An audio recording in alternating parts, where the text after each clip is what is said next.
আর এবার যাদবপুরের আপডেট আপনাদের দেব। যাদবপুরের ক্যাম্পাসেই কি পুলিশ কিয়স্ক? যাদবপুরে এবার পুলিশ আউটপোস্ট তৈরির চিন্তা ভাবনা করা হচ্ছে। যাদবপুর কর্তৃপক্ষের কাছে ইতিমধ্যেই জমি চেয়ে চিঠি দিয়েছে কলকাতা পুলিশ।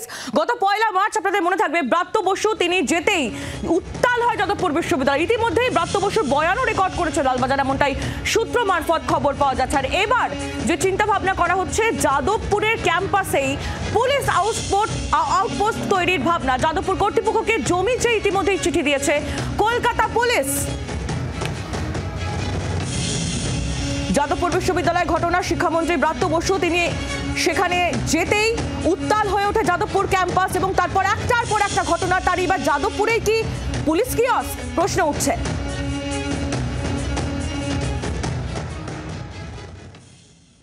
যাদবপুর বিশ্ববিদ্যালয় কাণ্ডের আবহের মধ্যেই এবার যাদবপুর বিশ্ববিদ্যালয়ের ক্যাম্পাসের মধ্যে পুলিশ আউটপোস্ট বা পুলিশ কিয়স্ক তৈরি করতে চায় কলকাতা পুলিশের আধিকারিকরা। এবং যেটা পুলিশ সূত্রের খবর বা লালবাজার সূত্রে জানা যাচ্ছে যে ইতিমধ্যেই কলকাতা পুলিশের তরফ থেকে চিঠি দেওয়া হয়েছে যাদবপুর বিশ্ববিদ্যালয় কর্তৃপক্ষকে এবং সেখানে বলা হয়েছে যে নির্দিষ্টভাবে ক্যাম্পাসের মধ্যে একটি পুলিশ কিয়স্ক বা আউটপোস্ট করার জন্য যেন পর্যাপ্ত জায়গা দেওয়া হয়। ক্যাম্পাসের মধ্যেই শিক্ষামন্ত্রী তার গাড়িতে হামলার অভিযোগ উঠেছে।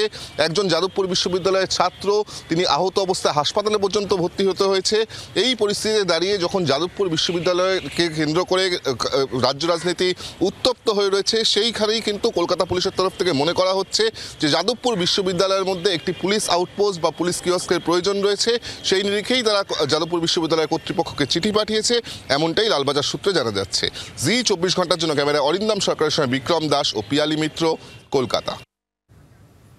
আমরা এই বিষয় নিয়ে কথা বলবো। যাদবপুর বিশ্ববিদ্যালয়ের প্রাক্তন উপাচার্য অভিজিৎ চক্রবর্তী রয়েছেন এই মুহূর্তে আমাদের সঙ্গে টেলিফোন লাইনে। অভিজিৎ বাবু, যাদবপুরে এবার পুলিশ আউটপোস্ট তৈরির চিন্তা ভাবনা করা হচ্ছে এবং যাদবপুর কর্তৃপক্ষকে ইতিমধ্যে জমি চেয়ে চিঠিও দিয়েছে কলকাতা পুলিশ। কিভাবে দেখছেন এই সিদ্ধান্ত? হ্যাঁ, আমি এটাকে মনে করছি এটা একদম ঠিক স্টেপ নেওয়া হয়েছে। তার কারণ 2014-15 সালে মহামান্য কলকাতা হাইকোর্ট এই পুলিশ আউটপোস্টের ব্যাপারে পরিষ্কার নির্দেশ দিয়েছিলেন তাদের ইন্টারিম অর্ডারে, এবং সেই সঙ্গে আরো কতগুলো নির্দেশ ছিল। আমার মনে হয় যাদবপুরের যে কর্তৃপক্ষ আছে বিশ্ববিদ্যালয়ে তাদের উচিত ওগুলো অক্ষরে অক্ষরে পালন করা। এবং যাদবপুরের এখন যে অবস্থা, সাধারণ ছাত্রছাত্রীদের যে নিরাপত্তাহীনতা, টিচারদের যে নিরাপত্তাহীনতা এবং যারা বাইরে থেকে আসছেন গেস্ট তাদের যে নিরাপত্তাহীনতা, এবং যাদবপুর অপরাধীদের মুক্তাঞ্চলে পরিণত হয়েছে, সেই জন্য ইমিডিয়েট পুলিশের প্রয়োজন এবং সাদা পোশাকের পুলিশও যাদবপুরে থাকা উচিত। এবং যাদবপুর বিশ্ববিদ্যালয় যতক্ষণ না পর্যন্ত গণতান্ত্রিক পদ্ধতিতে ভারতীয় সংবিধান মেনে তার পড়াশোনার দিকে এগিয়ে যাচ্ছে, ততক্ষণ অব্দি আমার মনে হয় পুলিশের খুব আশু প্রয়োজন আছে। ধন্যবাদ আপনাকে। যাদবপুর বিশ্ববিদ্যালয়ের প্রাক্তন উপাচার্য অভিজিৎ চক্রবর্তী ছিলেন আমাদের সঙ্গে টেলিফোন লাইনে।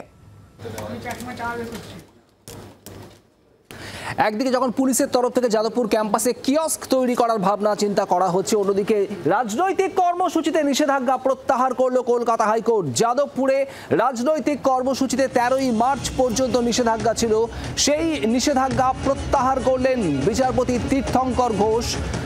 রাজনৈতিক কর্মসূচি করা যাবে, তবে প্রশাসনকে জানিয়ে রাজনৈতিক কর্মসূচি করতে হবে। অর্ণবাংশু নিয়োগী আমাদের প্রতিনিধি রয়েছেন আমাদের সঙ্গে। অর্ণবাংশু, ঠিক কি বলা হলো আজ আদালতের তরফে? শুভদীপ, সেটা হচ্ছে যে কলকাতা হাইকোর্ট একটা রেস্ট্রিকশন জারি করেছিল, সেটা হচ্ছে এই আগামী 13 তারিখ পর্যন্ত যাদবপুর বিশ্ববিদ্যালয়ের ভিতর কোন রকম কর্মকাণ্ড করতে পারবে না বলেই বলা হয়েছিল। যেহেতু আজকে 12 তারিখ সমস্ত প্রক্রিয়ায় সম্পন্ন হয়েছে এই উদ্দেশ্যে বলা হয়েছিল, তাই কলকাতা হাইকোর্ট এই রেস্ট্রিকশন প্রত্যাহার করলো। হাইকোর্টের বক্তব্য, যদি কোনো মিটিং মিছিল করতে হয় তাহলে অবশ্যই পুলিশের কাছে অনুমতি নেবেন, পুলিশ এটা বিবেচনা করবে। যে পন্থায় আগে হতো, যে নিয়ম প্রক্রিয়া সেটাতে চলবে। হাইকোর্ট শুধুমাত্র এই রেস্ট্রিকশনটা প্রত্যাহার করে নিল। ধন্যবাদ অর্ণবাংশু। বাংলার আওয়াজ, বাঙালির আবেগ, জি 24 ঘন্টা।